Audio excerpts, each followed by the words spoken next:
Olá, jovem jurista, aqui é o professor Ronaldo Bastos e eu vim comentar a decisão do Supremo Tribunal Federal que anulou as condenações do ex-presidente Lula da Silva na Lava Jato, né? Como é que isso aconteceu? Se vocês acompanharam anteriormente o Supremo Tribunal Federal, vocês puderam perceber que o ministro Edson Fachin ele decidiu que a 13ª Vara de Curitiba era incompetente para julgar os processos de Lula, porque esses processos não se enquadravam no nível de competência, né, na extensão de competência da chamada Operação Lava Jato, né?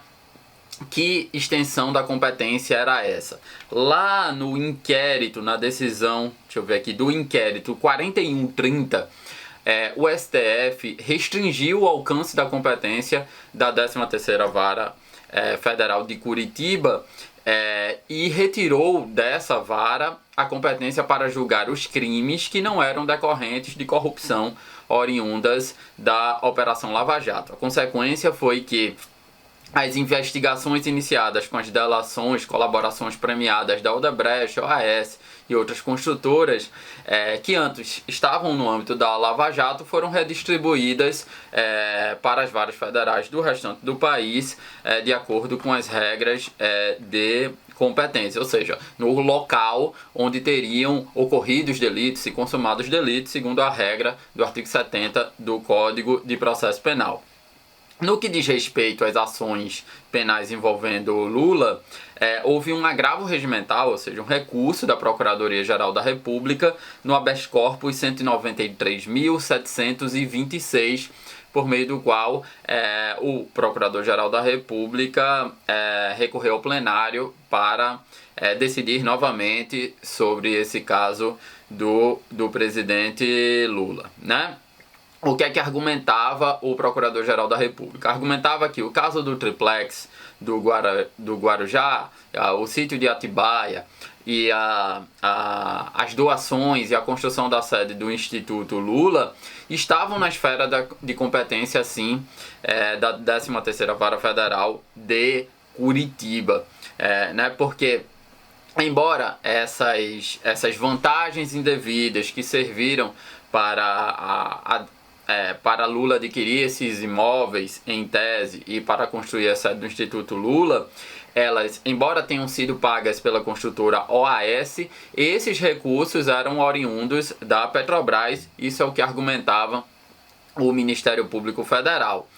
Só que Fachin, quando decidiu, que era o relator desse caso, ele argumentou, ele não acatou essa sustentação do Ministério Público Federal, porque ele disse que os desvios, ele entendeu que os desvios de recursos da Petrobras não tinham correlação com Lula, né? Ou seja, as vantagens em tese indevidas adquiridas pelo ex-presidente Lula da Silva não foram oriundas da corrupção na Petrobras e, portanto, deveriam ser julgadas pela justiça do Distrito Federal, onde em tese teria se dado a consumação do delito. Logo, o que Fachin entendia é que não houve essa ligação entre a corrupção da Petrobras e Lula enquanto presidente da República. E foi assim que entendeu o plenário, em sua maioria, por 8 votos a 3, né? Em que entendeu que essas vantagens indevidas oriundas em tese da construtora OAS não tinham ligação com a Petrobras, logo exorbitavam da esfera de competência da 3ª Vara Federal de Curitiba, logo Sérgio Moro não poderia julgar esse caso. A minoria, por outro lado, entendeu, assim, capitaneada pelo ministro Nunes Marques, um novo ministro, nomeado pelo presidente Bolsonaro, entendeu que, por outro lado, havia sim essa conexão. E em nome da segurança jurídica, determinava que a 13ª Vara Federal de Curitiba era competente. né, ainda argumentou que a exceção de incompetência ajuizada contra a 13ª Vara Federal de Curitiba foi rejeitada algumas vezes, e ainda que não houve prejuízo à ampla defesa, né, de modo que não deveriam ser anuladas essas condenações. Essa posição, em particular, foi acompanhada pelo ministro Marco Aurélio e pelo Luiz Fux, né? Então, Nunes Marques, Marco Aurélio e Luiz Fux constituíram a minoria, né? A maioria, por 8 votos, seguiu o relator, né?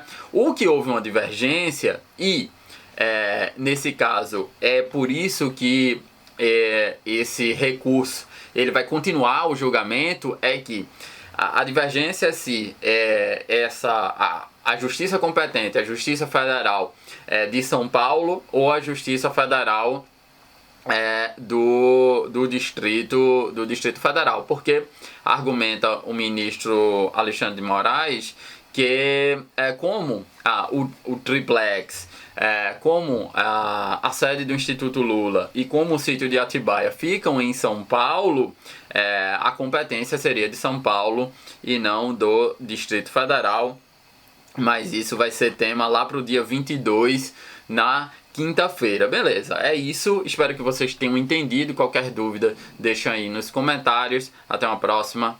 Tchau.